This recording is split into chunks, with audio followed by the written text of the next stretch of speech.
Great Wednesday, second day of August, on this 33rd year of our Lord as it's glorious me. Yo, it's a great day, family. It's a great day. I'm on day 3 of running with 2 young men every morning, 7:30. I run them for about 35 plus minutes. Day 3 today. One of them is an 8-year-old, the other one is 11. All 3 days, without knowing, I ran them for over 4 miles. And they've made it in that amount of time. And you know, even though the youngest one has a little bit of trouble, it still flabbergasts me because this kid runs more than most adults, or I've been inducing him to be able to run more than most adults. I don't stop when I run, and most good runners that have a certain level of discipline also don't stop the moment that they start running. They don't stop until it is done, or unless some wild emergency happens that causes them to stop their run. But I don't normally stop when I start running, but let's just say this, I don't fucking know. But yo, check it, I've been spending a lot of time with the youth these past few weeks, especially in the summer. It's normally like this, you know what I'm saying? I'm able to get my hands on my niece, her little brother. I had been working with my nephew, my 60-year-old nephew, but I'm pretty sure he's in the Dominican Republic. If not, it's been my failure for not keeping in contact with him. Tried reaching out to one of my cousins because she's got 2 other ones. She's got 2 little ones, 8-year-old girl and a 5-year-old or 6-year-old son. So I'm looking forward to also working with those 2. But it's been dope, man, these last 3 days. Yesterday and today, for example, I worked for an hour and a half with an 8-year-old and an 11-year-old young man. And then in the afternoon, I was with my niece and her little brother for about 4 or 5 hours. And then again today for about 6 hours today. Took them to the pool. Had them do some exercises,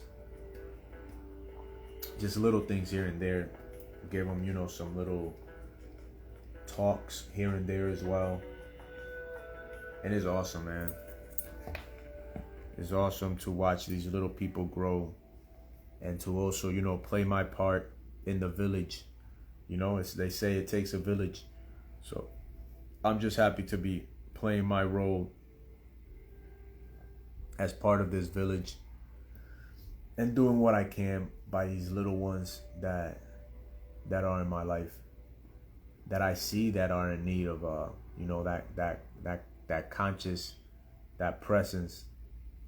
So if you have some little ones in your life, family, if your brother, your sister, your cousins have some little ones that, you know, you can be of a positive influence to, do it. Embody that responsibility and act on it.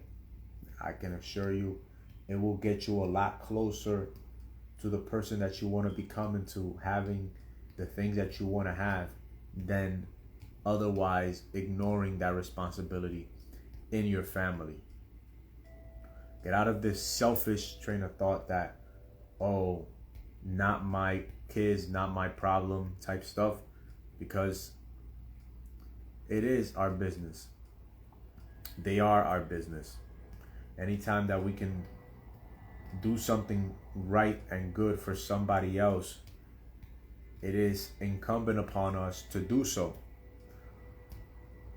It would behoove us to do so that we can in turn open up the channels, so that we can open up the channels to also receive the good that we desire. The blessings, the gifts, the miracles, so that we can have those things also unfold in our life.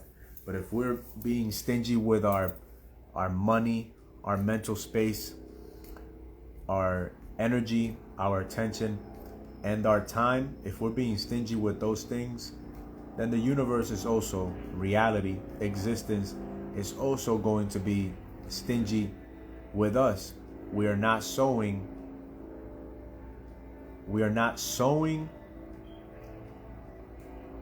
well, yet we want well, and we won't ever reap well because we refuse to do what requires being done for us to reap that well. So if you want great things, sow great seeds.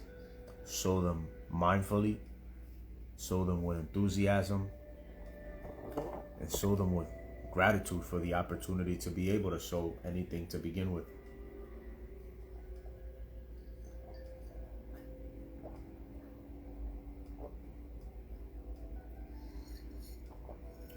Get that shungite water, man. Shungite is a powerful mineral. Shungite is about 99% carbon. It landed on this planet about 2 billion years ago, so it's older than any plant life on this planet. And it has compounds that cleanse our blood.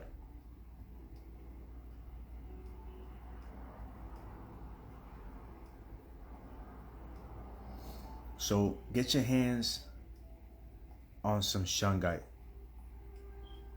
Get your hands on some shungite, family. Wear it. Put it around your house, around all technology.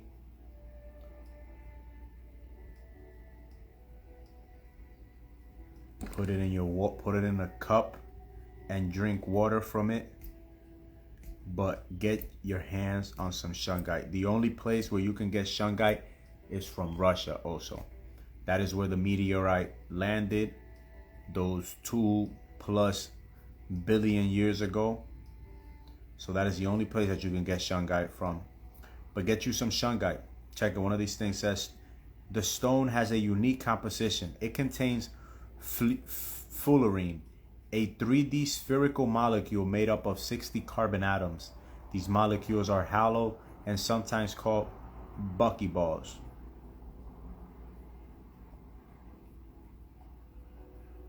It kills bacteria and viruses. All right, so that's why it is good to put it in your water, because it purifies your water. It kills bacteria and viruses in the water and reduces oxidative stress in the body. Check it. One of the studies on shungite says exposed mice to ultraviolet B radiation for 2 days caused skin damage and oxidative stress in mice. Oxidative stress is caused by reactive oxygen species. Then 7 days, the researchers applied the shungite solution to the mice's damaged skin. This decreased the production and increased the activity of antioxidant enzymes. So this stuff activate antioxidant enzyme in your body. Drinking shungite water. That's why the other night, I was tripping balls on like 5 grams of shrooms. And like around 3 in the morning, after coming back from an hour run, while tripping, yes, I took an hour run in the middle of my mushroom trip, in the middle of the night. And after coming back from my run, I was prompted intuitively in the dark to grab a pound of shungite that I had in a bag for over a year, and to disperse it amongst 7, I guess 6-ounce jars, glass jars, and to add copper wiring to it. So I kind of created my own little organite cups, and I left it by the modem. Grabbed one the next day. I gave it to my private that I was working with, individual that I train in the morning. So get your shungite, man. Get you some shungite. Put it by your modems. wear them, put them in your pocket, put it in the back of your phone. This phone doesn't have one, but this phone that I'm using right now has an organite crystal that has shungite likely in it to reduce the negative or the positive radiating ions from the technology, to make it more negative, to make it more neutral.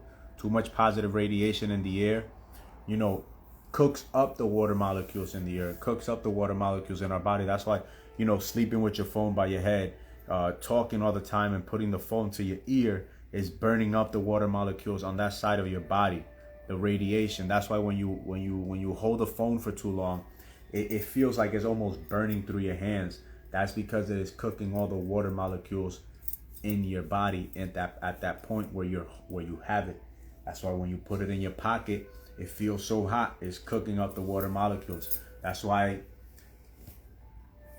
over the last few years, studies have been coming out that individuals that put their phones in a certain pocket in their pants have been developing either tumors in that area, or for men, they have been becoming more sterile. And that's because of the electrical magnetic frequency, the electrical magnetic radiation, the artificial energy from the technology is cooking up the water molecules in our body. You get what I'm saying? Where there is a lack of oxygen, it gives room for cancerous or tumorous cells to grow. That is the only place where cancers or tumors grow, is where there's a lack of oxygen, where there's no water. So also we can see in New York, in these big cities that are contaminated with electrical magnetic frequency and radiation, where the diseases and the syndromes and the cancers and all the likes are blowing up at an disgusting level. And with the activation of this 5G in 2020, while everybody was locked up in their house, all these telecommunications companies went out and installed all their small scale and large scale 5G antennas. That has increased the radiation in that city. I'm not far off. We also have 5G antennas all over here in Jersey City. But we're not going to see the ramification, the effects of those things for the next 2 to 3 to 5 years. But you'll start noticing. Everybody that's not aware, that is not awake, that they can't hear the frequencies of these various technologies around them. They don't understand why they're getting stressed. They don't understand why they're dealing with so much anxiousness and depression and continuous bad thoughts. And it's because, like, one, the technology, but two, you're also not changing the way that you're moving. You're desiring change, but you're not changing yourself from within. You want changes outside, but you're unwilling to do the work to produce the changes that begin from within. Still being too motherfucking ungrateful and selfish and resentful and thinking somebody owes you something. Nobody owes you shit. Get your fucking head out your ass and get on your motherfucking task. Whatever that is. Your body, your mind, your soul, how you eat, how you think, how you feel, how you act, etc., etc., etc. Who's on this live? Who's on this live? Who we got? Who we got? Yo, who's on here? Which of the two individuals that I just waved at is on here? Only one person. But hey, sometimes that's all it's gonna be. Sometimes all you're gonna have is one supporter in the moment. Just make sure that the other supporter is yourself. Always be supporting yourself 100%. Only one, nigga. What's good, bro? Que lo que tú dices? Que lo que tú dices?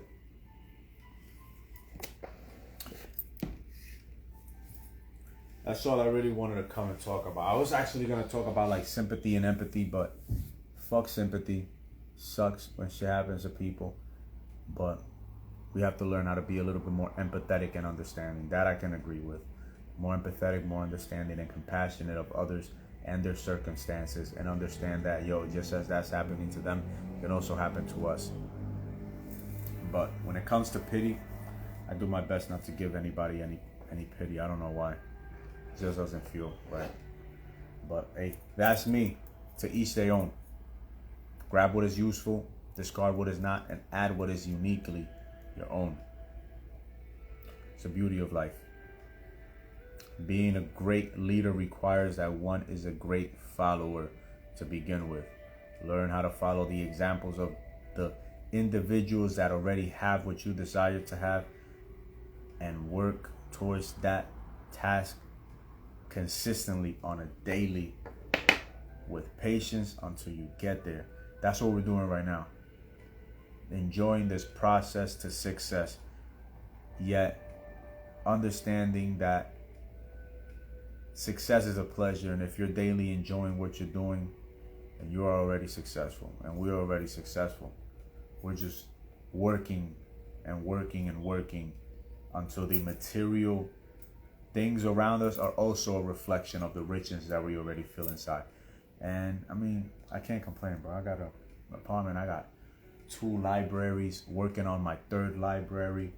I'm working daily with the youth, with older people. I'm working with young and old, from as young as 5 years old to as old as 70 sometimes. So I'm creating content on a daily. I got access to technology that I can talk to people that are 3,000, 5,000 miles away. Like, I'm rich.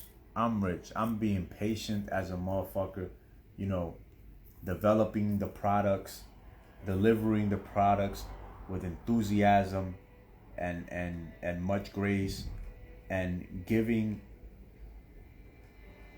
quality but also quantity work. And I encourage anybody that's out there, embarking on this whole entrepreneurial path, give more in value than you expect for in payment, and eventually you'll be getting paid for more than what you're giving. Give more in value. Give. Just like you sow a seed of like watermelon, for example, and you get a whole vine that bears, 5s and 10s of watermelons. Same thing when you do work for other people, when you do things for other people. So much value that you reap an even greater amount at the end. You'll be surprised what giving more in quantity and quality than is expected can do for you in the long run. Don't block your own blessings by being selfish and lazy. Give your best, a little more, but never nothing less. Other than that, my brother, I love you. I appreciate you. Always supporting. You a real one. I thank God for the day that I had you. You know what I'm saying? My son, my oldest son. I just turned 33 this year. This fucker turned 35 a few days after me. So I know some of you are like, how does he have a son that's older than him? That's life. Sometimes you gotta adopt some of these children. We gotta adopt some of these children that need our love. But other than that, have a great night. All right, family. Blessings.